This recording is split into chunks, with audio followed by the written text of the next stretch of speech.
Oi, gente, tudo bem? Meu nome é Felipe Biagio, eu sou analista de dados e eu tô aqui para falar um pouquinho sobre a minha profissão. Oi, gente, eu sou a Beca e esse é o Labcast, o podcast oficial da Lab. Boa! Hoje a gente tá aqui com o Felipe, que ele é da área de análise de dados, né? Então, essa área que tá crescendo, tem bastante demanda no mercado e a procura de empresas, né, por profissionais para lidar com dados, grandes demandas de informações tem crescido, então por isso que a gente trouxe você hoje, Fê, para falar um pouco da sua trajetória, com que você trabalha, né? Que o Fê trabalha no mercado financeiro, ele é analista de dados na área do mercado financeiro, e aí vai falar um pouco da experiência dele, na área de tecnologia também, que ele tem uma história bem bacana. E antes de iniciar o episódio de fato, esse papo, eu queria que você se apresentasse. Conta um pouco aí pro pessoal sobre você, Boa. formação, manda ver. Boa, eu tenho 31 anos, minha história na informática começou bem cedo, então foi ali pelos 9, 10 anos. Ganhei meu primeiro computador, era um Windows 95 ainda, foi quando ele veio com DOS ali, eu queria instalar o jogo, era o Doom. Então não tinha internet na época, então eu tinha que aprender ali através de revistas como que instalava, como que usava o disquete, que tinha que tirar um para colocar o outro. Então foi minha introdução ali à tecnologia. O pessoal ia pra rua, empinar pipa, andar de carrinho de rolemã, mas eu queria mesmo entender aquela máquina gigantesca lá que tinha na época. Depois eu fiz técnico em administração de micro e pequenas empresas, depois eu fiz análise de desenvolvimento de sistemas, segui como é um tecnólogo, né? Então depois eu tirei bacharelado em ciência da computação, fiz alguns cursos também na área de desenvolvimento e hoje finalizo, esse é provavelmente meu último semestre de matemática, aí já namorando a área de ciência de dados, né, que aí a gente pode até considerar como uma pequena evolução de análise de dados. Então, a análise de dados é uma ótima área para você querer iniciar no mercado de trabalho nesse segmento. E aí você pode seguir tanto para DBA, que é o analista de administrador de banco de dados, ou para cientista de dados, ou para UX, User Experience ali também, que são as outras chaves, né, que sempre são áreas parceiras que atuam com a gente. Então, essa área de dados é bem abrangente, mas legal você falar que cada um, né, o que você pode fazer com ela, tem umas coisas bem específicas. Legal, aí eu vou pegar o gancho, então, para essa parte mais introdutória, que é pra gente falar um pouco sobre a profissão de analista de dados, que é o que você faz hoje, certo? E aí eu queria lançar essa pergunta. Me fala quais são as principais responsabilidades de uma pessoa analista de dados? Eu acho que o principal é o sigilo das informações. Sendo isso, a gente tem treinamento a cada 3 meses, a gente assina vários documentos e todo ano a gente faz um treinamento também sobre isso, que a gente sempre trata dados e informações sensíveis, né? Então, informações sobre clientes ou sobre os funcionários da empresa. Quem é o cliente do analista de dados? O cliente é a própria empresa. Então, é um gestor, é um diretor, é um departamento. Então, a gente trabalha para a empresa. Ela tem uma demanda, então eu preciso controlar como estão os nossos clientes, quais são os clientes que geram maior faturamento, ou em relação a pessoas, quais são os nossos melhores funcionários que geram melhores receitas. Assim, e os dados, eles podem ser para qualquer assunto. Então, a gente fala de funcionário, onde eles moram. A gente pode fazer uma análise sobre a localidade e tentar verificar se a localidade tem relação o quanto que eles geram, ou se as horas que eles dormem, assim. A gente pode relacionar qualquer coisa com qualquer coisa para tentar identificar algum padrão, para pensar em melhorias, para pensar em otimizações. Então, o sigilo é o principal. Depois eu colocaria a interpretação de dados. Então, quais são as responsabilidades? Então, a gente tem que usar técnicas. Até coloquei aqui para coletar. Então, a gente coleta os dados, interpreta eles, porque o dado pode vir bruto. Por exemplo, uma informação de GPS. Ele não vai vir assim, João é de São Paulo, tal. Vai vir latitude e longitude com um número gigantesco, negativo, e aí eu preciso interpretar aquele dado e transformar numa localização. São Paulo, SP, taranana. Coleta da onde vem isso, da onde é a fonte. A fonte pode ser interna, então posso olhar dentro da empresa onde essa informação está, se ela está salva num banco de dados, se é uma planilha de Excel, se é um controle num SharePoint, interno ou externo. Então, uma informação de mercado, uma informação que vem de algum sistema, algum satélite, de um celular, alguma coisa. Então, em fontes externas. Então, a gente coleta isso, interpreta, traduz, né? Faz um tratamento. Por que um tratamento? Porque, às vezes, a gente tem dados que elas vêm num formato que a gente não consegue analisar ou interpretar.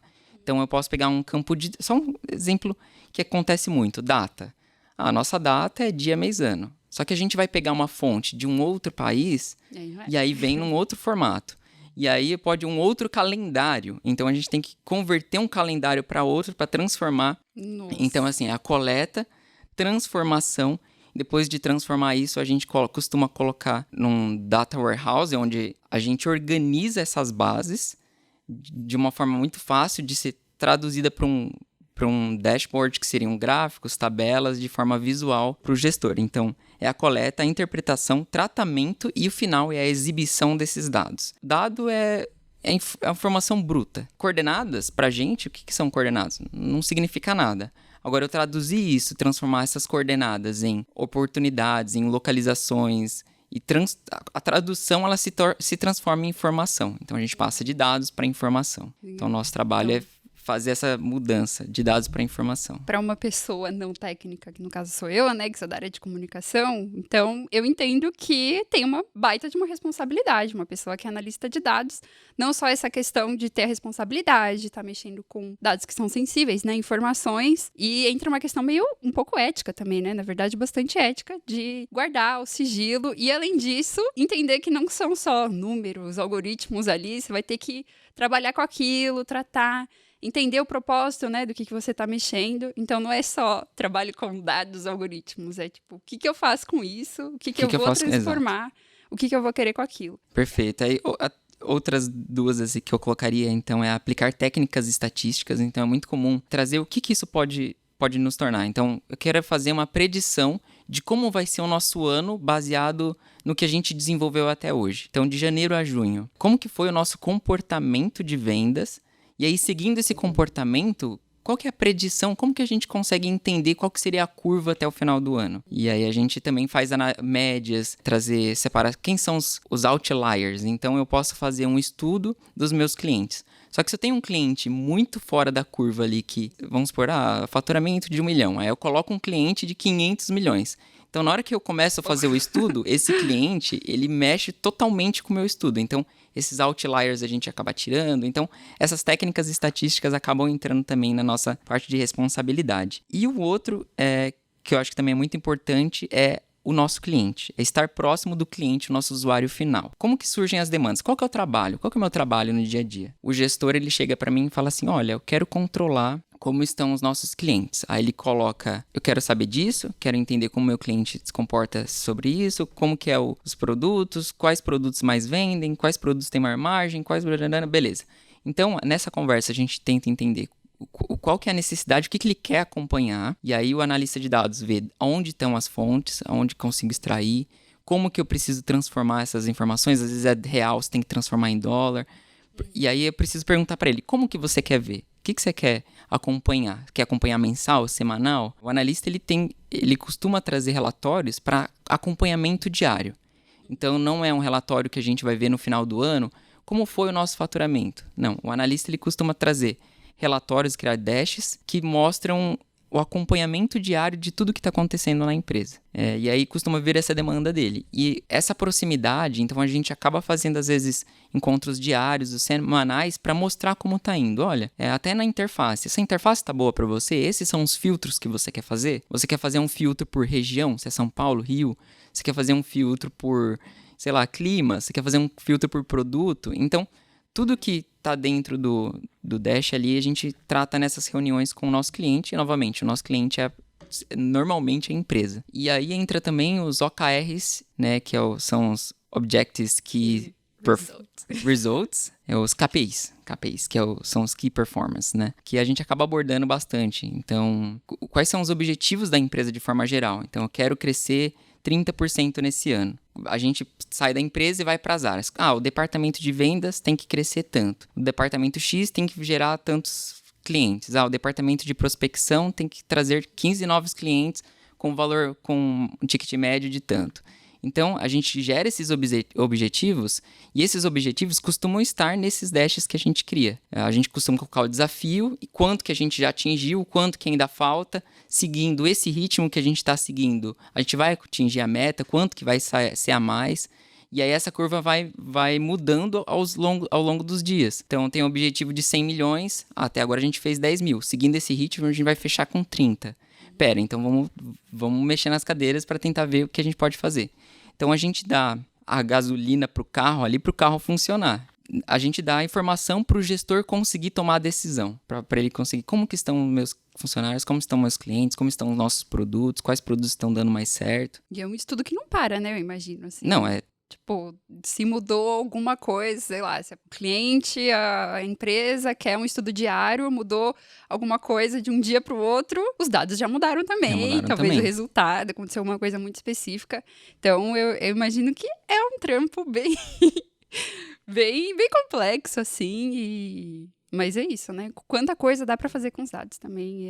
É surpreendente falar sobre isso. Eu acabei nem entrando também Fiz na minha apresentação, mas não falei um pouco da minha carreira. Mas também trabalhei bastante com análise e desenvolvimento de softwares também. Trabalhei com montagem e manutenção de equipamentos. Aí eu comecei a namorar os dados com essas necessidades de acompanhar. Então, eu trabalhava na administração e gestão ali de cursos numa instituição de ensino superior. Eram cursos livres, então Excel, AutoCAD, Photoshop, HTML. Eu trabalhava muito próximo da diretoria e da gestão. E eles sentiam muita necessidade de, poxa, eu queria acompanhar tal coisa, eu queria saber como que estamos em tal informação. Queria entender qual que é o fluxo seguindo isso daqui, como que a gente vai estar no final do ano. Foi um momento que eu falei, pera, por que a gente não acompanha isso? E aí eu comecei a estudar e aí vem... O que eu poderia estudar, o que eu poderia aprender na época? Não sabia que tinha a área de análise de dados, porque para mim a área da informática era muito programação, desenvolvimento, banco de dados. E quando eu falo de banco de dados, é a equipe de desenvolvimento de tabelas para software mesmo, né? Para site. Então, inclusive, minha formação era muito voltada para isso. Então, foi ali que despertou meu conhecimento, minha curiosidade, na verdade, para, poxa, eu quero... Como que as empresas não controlam isso? O que dá para controlar também? Que informação que a gente pode gerar? E aí aí comecei a estudar e veio muito pelo Excel, que foi a primeira ferramenta, assim, que, poxa, o que eu conheço, assim, que dá para... Poxa, o Excel. Então, qual ano foi isso, Fê? Faz uns 8 anos, assim. Faz uns 8 anos. 8 então, anos que... Dá até pra fazer um paralelo do quanto mudou, né? Pra caramba. Tipo, da sua necessidade lá, que nem trabalhava com dados diretamente falando, né? Você veio a parte de olhar a parte física do computador, depois, né? Foi pra análise, né? Isso, era desenvolvimento de software, era Java. E antes, há 8 anos, o Excel que era o Excel, em alta. Que a gente, assim, na verdade eu não conhecia muito a área de dados. Eu vi uma necessidade e aí eu conseguia resolver essas necessidades pelo Excel. Poxa, com o Excel eu consigo controlar, consigo gerar a procura por otimização e melhoria de compartilhamento. Então, qual que é o problema do Excel na época lá, né? Eu quero compartilhar com toda a diretoria, só que a diretoria precisa acompanhar de forma real. Acompanhar, assim, o que está acontecendo. Como que eu consigo colocar isso em nuvem? E aí já começa a estudar, a pesquisa. Então, assim, gente, o inglês também é essencial principalmente na área de desenvolvimento e banco de dados, análise. Tem muita coisa que a gente não encontra, às vezes, em português. Não encontra. Então, você tá com uma dúvida. Puxa, não consigo fazer um case na função tal do Salesforce. Aí você tem que pesquisar em português, você não acha. Aí você tem que coloca em inglês, aí você vê em fóruns, em pessoas comentando como encontra isso. Então, para nossa área, a gente não usa tanto o inglês para fala, né? Mas o inglês técnico, com certeza, todo dia a gente usa. E sem falar que você vai fazer cursos, tem muito curso em inglês. E curso em inglês com indiano falando inglês. Com indiano. Tem muita coisa. Principalmente com essas ferramentas. Eu acho que as duas principais ferramentas de DataView, que são ferramentas de interface de dados, é o Power BI e o Tableau. Mas a gente trabalha, por exemplo, eu comecei com elas, eu digo que hoje elas são as duas principais ali do mercado. Então, se você for fazer pesquisa de quais são os DataViews mais utilizados no mercado, você vai encontrar as duas. Mas hoje eu não trabalho mais com elas. Aqui onde eu estou como analista, eu já trabalhei com as duas. A minha área, o meu departamento, porque tem outros departamentos que utilizam Power BI e Tableau. Mas o meu departamento, que ele tá mais voltado ao comercial, a gente usa o Salesforce, SAS, Alteryx, SAP, Hadoop. Aí começa a entrar várias ferramentas. E é legal que, assim, muitas dessas ferramentas... Por que é legal você aprender Power BI e Tableau? porque são ferramentas com um acervo muito grande de informação para você aprender, pesquisar. Tem muitos cursos, Power BI, por exemplo, tem cursos, assim, de diversas formas em português e muita gente ensinando, então é fácil. Para baixar também é de graça, você consegue aprender no seu computador. Agora, essas ferramentas que eu falei, Alteryx, Salesforce, SAS, não é uma coisa que você vai encontrar muito fácil, assim, você vai ter que pegar documentação em inglês, vídeos em inglês, então não é tão simples. O Power BI e os outros seriam uma base, é isso? Isso, eles são os principais. Então, se eu falar assim, quero começar nessa área de DataView, essas duas ferramentas são essenciais ali para aprendizado. E é legal até o seu caso, dar o seu caso como exemplo, de que embora trabalhasse na área de tecnologia, já gosta faz muito tempo, não era assim, eu quero trabalhar com dados, eu estou estudando para trabalhar com dados, então, que é possível, né? Isso. Alguém não necessariamente veio de uma área da tecnologia, ou tinha intimidade, gostar de algo parecido, mas poder entrar na área mesmo sem ter um conhecimento prévio, né? Vamos dizer assim. Isso. A área de análise de dados, então vamos falar assim, quais são as áreas que existem para dados? A gente tem o analista de dados, que eu acho que é a melhor área para você entrar nesse segmento. Tem o cientista de dados, que ele trata de conteúdos um pouco mais complexos, então ele trabalha muito mais com estudos, então ele é realmente o cientista. A gente vai trabalhar com machine learning, inteligência artificial, big data. Ele usa sistemas estatísticos e matemáticos, mas ele tem muito de um estudo. Claro que isso, eu não sou o dono da verdade, isso pode variar para empresa em empresa e pode ter algum cientista de dados que faz o trabalho de analista. E essas, elas acabam até se misturando por essa, às vezes, falta de definição de uma área. Mas quando a gente fala de cientista, é esse cara que vai estudar as tendências de mercado, trazer soluções e algoritmos novos, criar soluções novas. Aí tem um analista de dados, né, que faz esse tratamento que eu falei da coleta, transformação e exibição.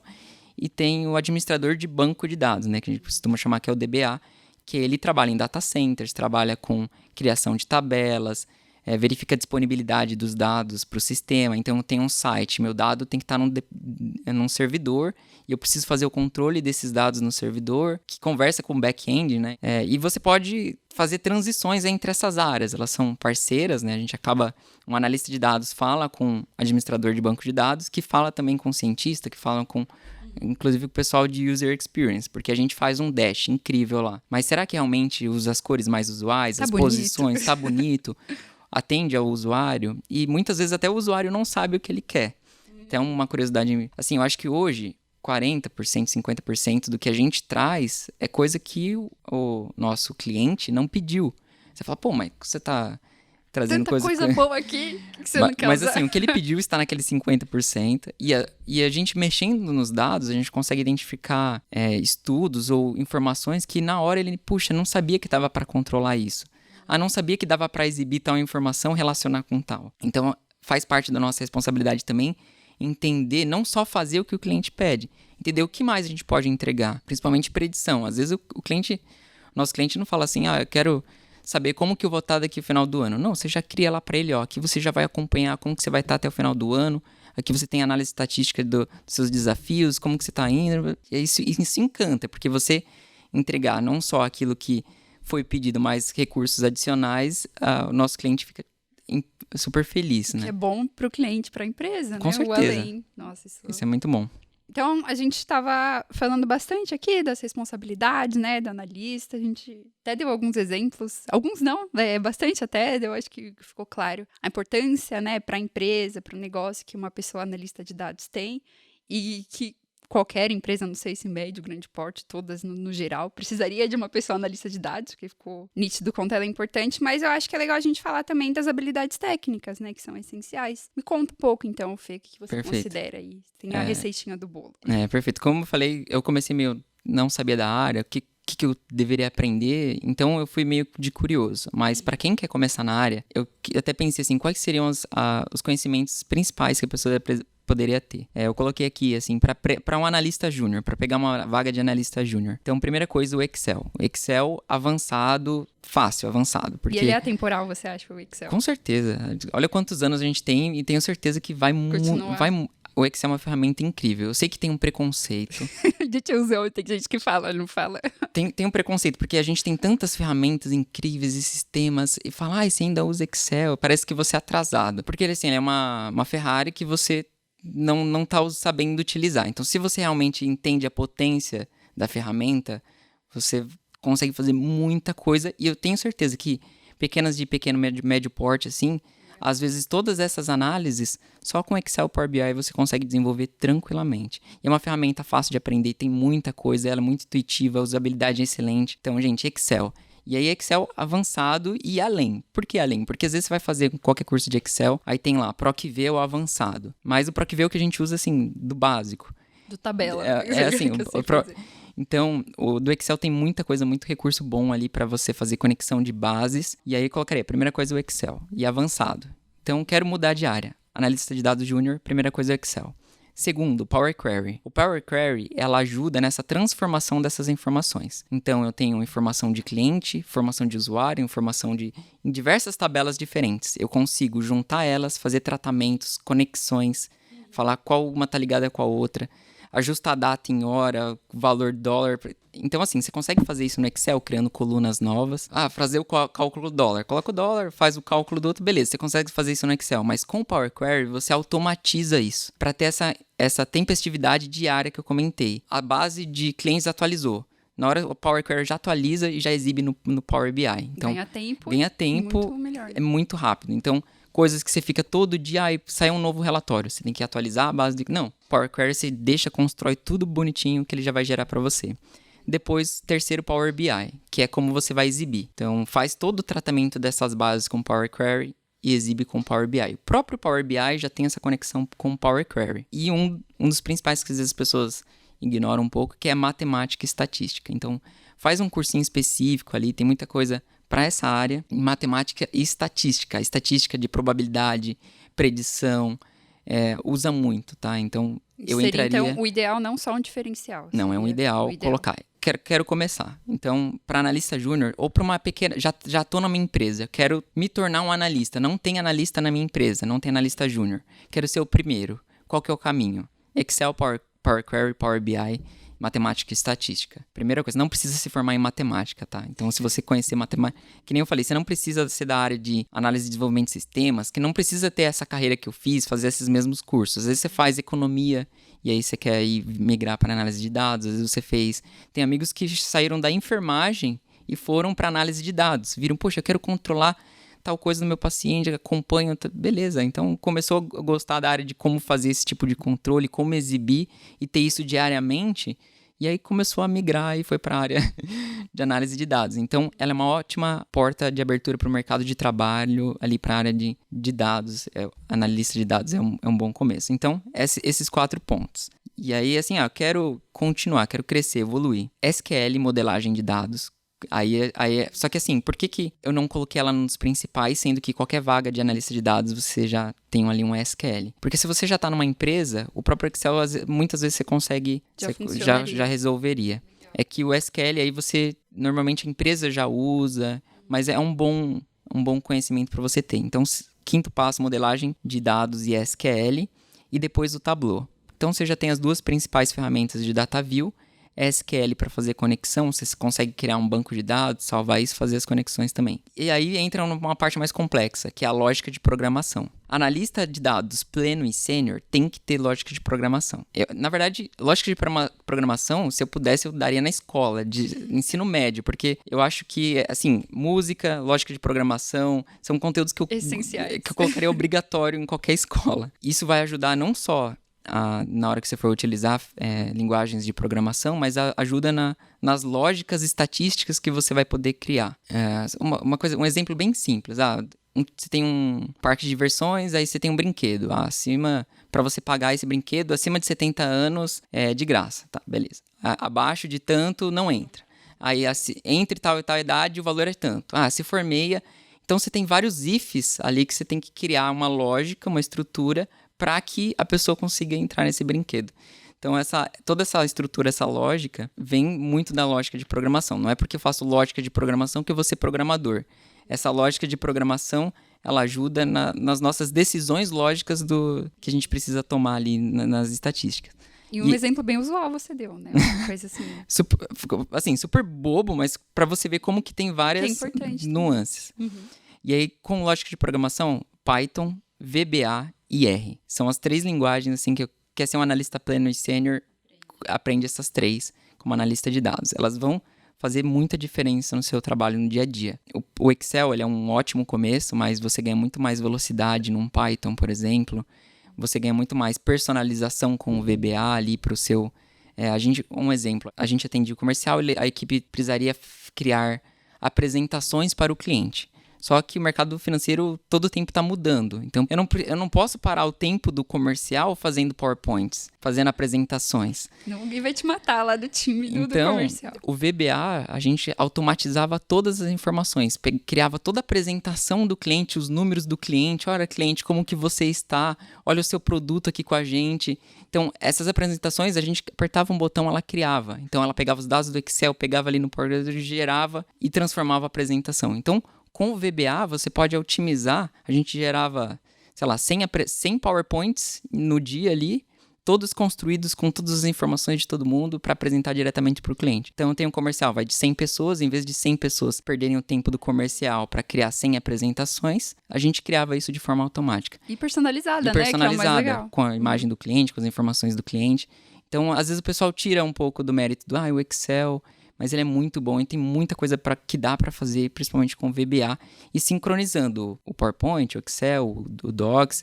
Isso a gente está falando só de Microsoft, porque o universo do Google também é muito grande também. Então, planilhas do Google também dá para fazer, dá para linkar, fazer todos esses links que a gente está fazendo com as ferramentas da Microsoft, também dá para fazer com as ferramentas do Google. Muito legal. Né? E aí trabalhar de forma online também. E é até legal que você falou, porque é uma pessoa, vamos dar o exemplo, né? Uma pessoa que quer entrar na área, você deu a receitinha do bolo, mas não é o que precisa fazer um curso de X anos que vai ter tudo aquilo, né? Não. Você vai indo porque é mais específico da sua necessidade, mas que dá para aprender, né? Cursos livres, acredito que vídeo do YouTube, porque hoje o acesso é muito, muito fácil, né? Se não é curso gratuito, com certeza tem alguém, se não for um indiano, algum canal lá no YouTube que está ensinando sobre determinada ferramenta e tal. E você vai... preciso criar... Às vezes você tá com uma dúvida. Quero criar uma tabela que faz isso e traz informação. Poxa, tentei fazer, não consegui. Às vezes você tem uma dúvida e vai tirar essa dúvida. Você vai aprendendo através das necessidades que vão surgindo da criação do seu negócio, né? Fê, então, legal que a gente já falou sobre a área, né? Como se tornar uma pessoa analista de dados, falou um pouquinho das outras sub-áreas, né? E aí eu acho que é bacana a gente pegar o link para falar do trabalho atual, porque de fato é um analista de dados que a gente está conversando aqui e pode ser de curiosidade de muitas pessoas entenderem um pouco mais sobre o que você faz, assim, da sua rotina, né? Qual tarefa você mais gosta de desempenhar aí? Não precisa dar muitos detalhes, mas qual tarefa? Me conta um pouquinho, então, do seu trabalho atual aí, agindo como um analista de dados, né? Atuando nessa área. Hoje, como eu falei, eu atuava bastante com Power BI e Tableau, então a gente pegava essas demandas dos nossos clientes internos. Eu sou um gestor, um diretor, eu quero fazer um acompanhamento XYZ. Trazia tudo que ele queria, anotava, né? Fazia de onde a gente vai buscar. Aí é o momento de extração, que são essas etapas, onde estão as informações, quais informações vêm, quais colunas a gente tem, faz a transformação de tudo isso, gera um dash e aí apresenta para o cliente. Olha, isso daqui te atende? Olha, me atende, mas tal coisa, pode ser de outra cor ou isso daqui. Então, aí volta e a gente desenvolve, aí apresenta de novo. Aí, assim, para algumas empresas, essas etapas, até elas, dependendo do porte da empresa, dependendo do projeto, às vezes fica até separado por pessoas. Então, eu fico responsável só por extrair a informação, aí outra pessoa vai ficar responsável só por transformar, ajustar a coluna, criar lógica, fazer um cálculo de ICMS com juros, e outra pessoa só responsável por trazer visualmente aquilo. Então, às vezes, dentro do próprio analista de dados ainda tem essas divisões. Lá onde eu tô, a gente acaba fazendo um pouco de tudo, então a gente acaba pegando por projeto. Então, o mercado está começando a se movimentar de tal forma. Então, surge um novo projeto, quero exibir como que isso daqui vai se comportar com tal produto, ferro, açúcar, beleza, a gente pega as informações de elas, vão transforma e exibe, cria um dash para o pessoal acompanhar, os diretores, gestores. Então costuma ter bastante isso. E o que acontece muito na nossa área é a complexidade das informações, porque assim, muitas vezes a gente cria um Boeing, então são um monte de botões, um monte de coisa e as pessoas às vezes não estão, principalmente o pessoal comercial, às vezes não está tão acostumado a utilizar olha aquilo e fala, nossa, calma, Assusta. assusta. Então, a gente faz muito também treinamento e acompanhamento com os usuários. Então, quem está acessando, qual que é a frequência que o pessoal acessa, até o controle do acesso daquilo que a gente desenvolve para entender. Porque, por exemplo, eu posso criar 5 telas, mas a última tela ninguém acessa. Sei lá, 1 ou 2 pessoas acessou. Por que tá lá indo? Por que a gente está gastando chegar? tempo? Ou será que é falta de treinamento? Será que... Então, a gente faz esse papel também de entender a usabilidade das informações, se estão úteis. E aí entra até um pouquinho das métricas de qualidade de software, né? Que é segurança da informação, disponibilidade, verificar se atende às necessidades do gestor, porque não adianta entregar um negócio e não atender. Estabilidade e disponibilidade. Então, tem que ser uma coisa estável, não adianta... O cara vai precisar para falar com o cliente e não tá disponível, tá lento. Tem que ter confiabilidade, então as informações precisam estar corretas. Eu apresento um dash para você que apresenta o número do cliente. Ele produziu 30 mil. Legal, 30 mil. Aí você olha, 30 mil não é mais. Tem coisa errada. Então, se eu começo a mostrar informações erradas, você perde confiança do seu usuário, a credibilidade. Né? Então, a gente precisa certificar sempre de que a informação está sempre atualizada, porque pode ser uma informação desatualizada. Era 30 mil, mas agora é 90. É porque o banco de dados não atualizou. Então, a confiabilidade é muito importante. A usabilidade, então tem que ser fácil de mexer, tem que ser fácil de aprender. Eficiência, então tem que rodar super bem, tem que ser rápido. Não adianta eu criar uma lógica incrível que calcula qual cliente vai ser o principal, sendo que é lento. Toda vez que eu clico, é uma vida. Eu coloco um filtro, aí aquela base gigante carregando. Então, não tem tempo para isso, eficiência importante e integridade. Então, tem que ser seguro e tem que ser confiável. Porque, como a gente trabalha com informações sigilosas, às vezes o mesmo dash, diversos departamentos acessam. Só que você só vai ver a sua informação, a outra pessoa vai ver a sua informação. Então, se for, sei lá, um dash de performance, a hora que você entrar, tem que ser só o seu. A hora que eu entrar, tem que ser só o meu. Não posso ver o meu e o seu. Já pensou as tretas na hora do almoço? Eu vi o dash do Felipe e a performance tá melhor que a minha. Por quê? Não deveria, mas mais do que isso, um dado mais sensível, então tem que ter bastante Então, esse cuidado. Controle de acesso às informações que a gente chama de permissionamento. É o permissionamento das informações. A gente tem que separar quais informações, quais setores e quais pessoas precisam enxergar dentro do mesmo dash. Então, tem bastante coisa que engloba, não só exatamente o seu trabalho, né, que deve ser bem específico ali da coleta, que você falou que tem mais específicos trabalhando com você, mas a área no geral, é incrível como precisa ter cuidado e o que você pode, de novo, o que você pode fazer com os dados, com a quantidade de informação, né? E você até me perguntou o que eu mais gosto de fazer. Aí eu namoro hoje a área de ciência de dados, que é a área que eu quero migrar. Então, estou finalizando matemática, eu quero ir para essa área. Preciso fazer matemática para fazer esse... Não precisa. Claro que a graduação sempre vai te ajudar. Sempre um novo conhecimento vai te agregar. Conheço COBOL, hoje eu não uso, mas quem sabe em algum momento eu vou precisar conhecer. Conhecimento nunca é ruim. Mas você consegue seguir nessa área. E a área que eu mais gosto é de fazer estudos, análises. Então, eu quero entender qual que é o comportamento do meu cliente. Então, aquela coisinha, você abre o seu Instagram e aparece, sei lá, meia. Poxa, mas em momento algum pesquisei meia. Como que ele sabe que eu preciso de meia? Então, ele sabe que eu preciso de meia porque minha última compra de meia foi há 2 anos.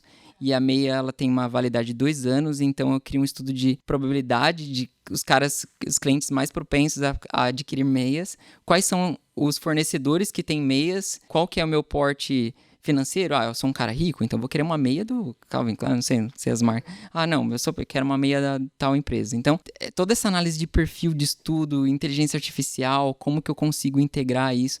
Então, essa área que eu namoro hoje, que eu tenho mais prazer e gosto muito e pretendo seguir como cientista de dados, seguindo nessa área ali, que ela tem muito mais relação com criar algoritmos, criar lógicas, criar soluções para coisas que a gente não sabia. Poxa, como que isso está relacionado a isso? Será que tem relação?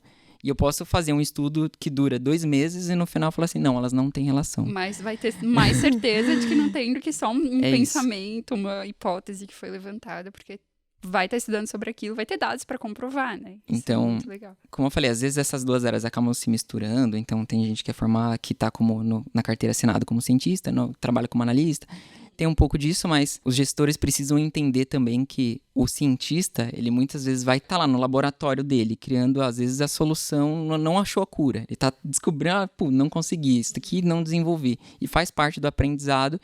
E isso, com certeza, em algum momento vai gerar alguma coisa para a empresa. Acho que vale até eu pegar o gancho, então, porque a gente estava falando aqui, né? Você comentou sobre até inteligência artificial. E a gente está no momento que se fala muito sobre inteligência artificial, embora não seja um tema 100% novo, né? Mas está em alta agora. Aí eu queria puxar esse assunto aqui no episódio, só que relacionado à área de dados. Porque com a inteligência artificial e aprendizado de máquina, eles estão impactando o campo de análise de dados, né? Mas eu queria saber como. Me conta um pouco aí, as oportunidades, os desafios associados à área aí. Acho que assim, o principal que a gente sofre hoje é o dado correto, porque a inteligência artificial ela pode gerar muito dado falso. A gente sofre muito disso. Inclusive, hoje a inteligência artificial já engana muita gente com imagens falsas, vídeos falsos.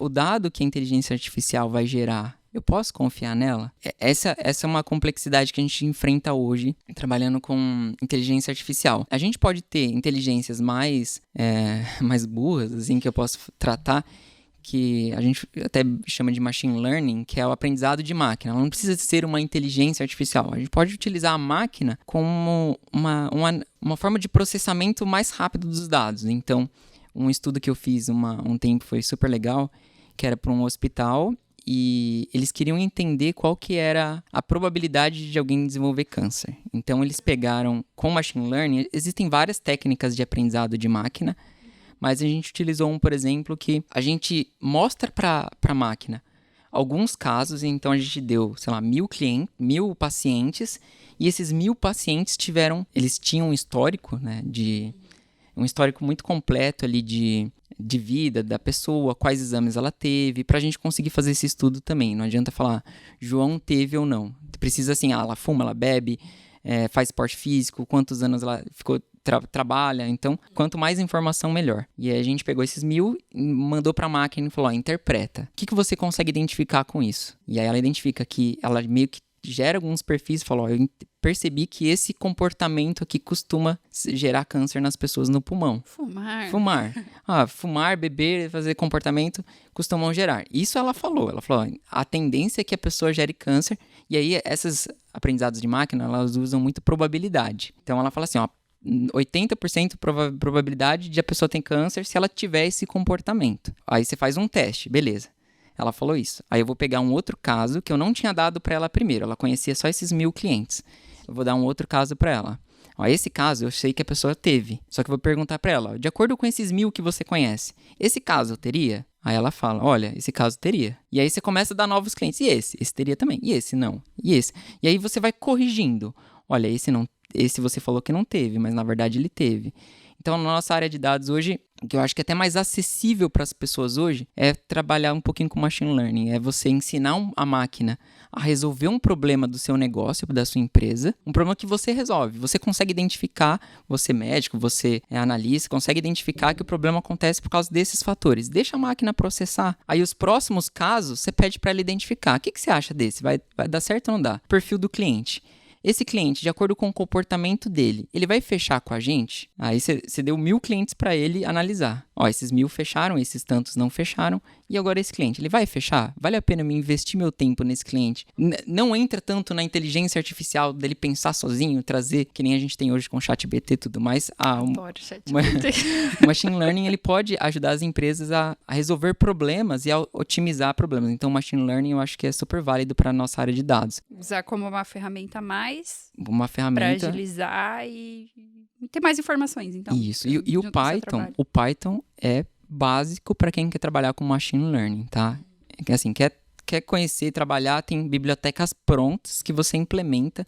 Não é difícil, então, de linguagem de programação, o Python é um dos mais fáceis. Vai no Python que você vai conseguir aprender um pouquinho sobre machine learning. Fanbase do Python e do Excel, o Fê aqui tá falando. Sim. Muito bom. E aí, Fê, para finalizar, então, acredito que tenham pessoas interessadas na área, né? Na área de análise de dados. Eu queria que você falasse para alguém que está interessado, dar algumas dicas legais. Você já deu várias aqui, mas finalizar, então, o episódio antes da gente ir para os quadros. Para quem quer seguir na área, que você diria? Às vezes pode rolar uma insegurança, enfim, dá um conselho final aí para quem tá dando os primeiros passos. Não tenha medo, você não precisa ser da área de informática, não tenham medo, essa área não é tão complexa, um bicho de 7 cabeças como as pessoas falam, porque tem muita coisa já construída, muita coisa fácil de acessar em português. Você não precisa ser da área, então pode ir tranquilamente. Tem muita oportunidade, é uma área que está em crescimento. Não se falava de analista de dados. Tem várias empresas que ainda não têm um analista de dados. E você pode ser a primeira pessoa a crescer, a gerar isso. Você pode ser da área de contábeis. Não importa, pode ser de um departamento operacional. E aí você vê que tem uma forma de você acompanhar tal métrica. Então, pode seguir nessa carreira, não tem problema, e até para você crescer e entender o seu negócio, porque às vezes tudo bem, você não precisa ser um analista de dados, mas você tem controle daquilo que está acontecendo no seu trabalho. Então, você pode gerar uma tabela para você, um gráfico para você acompanhar, você não precisa virar um analista, mas só de você ter um controle de algum processo que você faz no dia a dia, você pode ganhar tempo. Uso pessoal que acaba usando no trabalho. Nossa. Com certeza, você não precisa ser para analista de dados, você pode fazer para você mesmo desenvolver melhor suas tarefas. Muito legal. Então, era isso, Fê. Obrigada pela sua participação. Valeu, muito obrigado. Muito obrigado pelo convite. Foi muito bacana mesmo, você deu várias informações aqui importantes. Aprendi bastante também, que aí eu reforço que eu sou uma pessoa que não é da área, já consegui aqui pegar vários insights. E antes de finalizar o episódio, de fato, a gente sempre faz os quadros do Labcast. E eu trouxe 2 hoje. O primeiro é programação para iniciantes, que a gente está colocando sempre quando tem uma pessoa aqui na bancada, né, que não é da área de fato, que hoje sou eu, para você explicar. Hoje é um desafio. Explicar em um tweet a diferença entre SQL e NoSQL.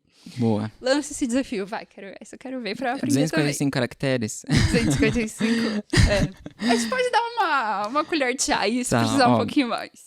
O SQL, ele cria tabelas relacionais. É uma forma de você... não, já passei de 250. Mas você transformar os dados de formas em tabelas e relacionais. Então, são tabelas que se relacionam. Bom, tabelas SQL, que se relacionam. 2 pontos. Tabelas que se relacionam. Isso. O NoSQL, aí não são só tabelas. Ali você tem... eu vou falar um monte, aí você traduz para os 255, então. Então, você tem grafos, você tem documentos, que eles não são tabelas. E aí você precisa relacionar essas informações. Você ganha muita agilidade horizontal. Então, você pode colocar vários computadores para processar a mesma informação. Você não precisa ter um computador processando várias. Então, um Waze, por exemplo. Eu quero de tal rota e tal rota. Imagina eu ter uma tabela de cidades das ruas de São Paulo. A minha rua é a linha 1 milhão no 0,15. Imagina a tabela indo lá, tem a linha... Encontrei. Você quer ir para onde? Na linha tal. Linha tal. Então, no SQL, ele tem árvores de lógicas, grafos, de você ter as informações meio que agrupadas de forma diferente. E aí você consegue falar, você vai processar a distância daqui até a Faria Lima, aí eu processo a distância da Faria Lima até Pinheiros, e você processa. Então, o núcleo vai processando as informações de forma diferente para a gente conseguir a informação o mais rápido possível. Então, por isso que a gente coloca o Waze, calcula. Rapidinho ele já calcula para você. Então, provavelmente a estrutura que as informações estão não são SQL, provavelmente no SQL. Entendi. Então, agora SQL... traduz para 255. Olha, jogou desafio para mim. Então, SQL seria SQL, 2 pontos, baseado em pegar as informações e colocar em tabelas. Usar tabelas para... Tabelas relacionais. Tabelas relacionais. Os dados são relacionados por tabelas. E no SQL... Não, no tabela. Pode até ter uma tabela ali no meio. É grafos, documentos, outras formas de organização. E uma parada mais abrangente aí. O exemplo do Waze. Isso. Normalmente, para quem for da área de ciência de dados, costuma usar mais, tá? Para a área de análise de dados, é difícil ter, mas para quem vai trabalhar com, como eu falei, ferramentas muito mais complexas, redes sociais, o Waze, Facebook, costuma utilizar no SQL, né? Que você separa por regiões, por blocos, por documentos. Não caberia no tweet tudo que a gente falou, mas eu acho que ficou bem claro, bem nítido a diferença entre eles. E aí o outro quadro do Labcast, que não é nada técnico, mas a gente tinha que usar ele nesse episódio, até para fazer a brincadeirinha com a palavra, que é: com quem você sentaria no banco de dados para falar, Fê, sobre uma pessoa que você gostaria de trocar uma ideia ali, sentar, uma praça, numa mesa de bar, pode ser da área ou não. E aí eu já sei quem eu vou falar, mas eu queria que você começasse. Então, com quem você sentaria no banco de dados? Boa. Hoje eu puxaria próprios analistas mais seniors, ou cientistas que eu conheço dentro de onde eu trabalho. Eles são minha referência, assim como eu quero ser referência das pessoas que entrarem após. Né? Então é muito legal ver gerar isso. Então elas são minhas referências. O Chris Leite, por exemplo, é um analista incrível lá, que desde que eu entrei fala, quero ser que nem esse cara, sabe? Quando você acompanha, quero ter esse conhecimento que ele tem. Mas pra quem é de fora, assim, eu até tenho um nome aqui bem legal, que me ajudou muito, muito. É o Andy Kriebel. Kriebel. Kriebel. Ele é um dos, acho que responsáveis pelo Tableau. Então, o próprio Tableau tem uma página oficial no YouTube e ele costuma, a cada 15, 30 dias, fazer projetos com alunos que estão aprendendo Tableau. Ele simula esse problema do meu dia a dia. Então, ele meio que se faz como gerente. Olha, tem uma base, eu quero que você ajuste essa base, transforme ela e chegue num resultado para me mostrar XYZ. E aí você tem, sei lá, 15, 20 dias para fazer isso. Manda lá para eles, é tudo em inglês, tá? Mas você manda para eles os resultados. E aí ele faz uma live mostrando os resultados do pessoal que desenvolveu durante esses 20 dias. E todo 20 dias tem um projeto novo e é muito legal. Para desenvolver o Tableau é excelente. User Experience também é muito bom. Então acho que fica massa, né, bem mão na massa. Podem procurar Andy Kriebel. Ele é muito bom nessa área. E façam esses projetos também que me ajudou muito, porque em casa, para aprender, eu não tenho base de clientes, eu não tenho base de fornecedores, como que eu aprendo? E ele vai te dar essas bases, ele vai te dar o desafio, cabe a você parar um tempo para cumprir. Nada como a prática também, né? A prática é isso, a nossa área é prática. E acho que vou falar o meu, então. O meu não tem a ver com área de dados, com área profissional. Na verdade, eu escolhi um ator, que é o Rainn Wilson, que ele fez o Dwight na série The Office. Muito e bom. Eu sou muito fã de The Office. Maravilhoso. Então, ele é, assim, meu personagem preferido. E aí eu trocaria uma ideia com ele mesmo, pra saber como era nos bastidores, tipo, como que era fazer sem dar risada o Dwight, sabe? Como que era lidar com isso e tal. E o que mudou também desde de quando ele fazia The Office pra agora. Então, ele é um ator, assim, eu não sigo a carreira dele, de olhar, mas é por causa desse personagem que eu sou bem fã mesmo. Inclusive, o pessoal fala que eu sou o Dwight lá do grupo. Fala que você é o Dwight. Porque às vezes eu faço umas piadas, faço algumas coisas que é muito... Ele fala, você acabou de agir como ele. Eu falo, não. Eles mandam as figurinhas do Dwight. Eu falo, meu Deus. O Dwight, velho. Deve ser muito chato trabalhar com o Dwight, fez. É mó legal, imagina. Não, foi... Ou seja, é sério. Mais às vezes uma piada e eu, não, mas isso não tá. tem. Tipo, mas, Boa. E o Labcast fica por aqui. Fê, muito, muito obrigada por participar. O papo foi muito legal. Prazer e aqui. A gente não termina o papo por aqui. Nas nossas redes sociais, continuamos falando sobre o assunto. É só seguir lá no @labnu_. E se vocês quiserem saber mais sobre o mercado de trabalho, área de tecnologia, o Labcast é lançado todas as terças-feiras no YouTube, nas principais plataformas de áudio. E já aproveita então para deixar o like aqui, um comentário. Se quiser conversar com o Fê, deixa aí no comentário alguma dúvida também. E até terça-feira que vem, gente. Foi um prazer. Obrigada. Valeu, gente. Muito obrigado. Valeu. Até mais.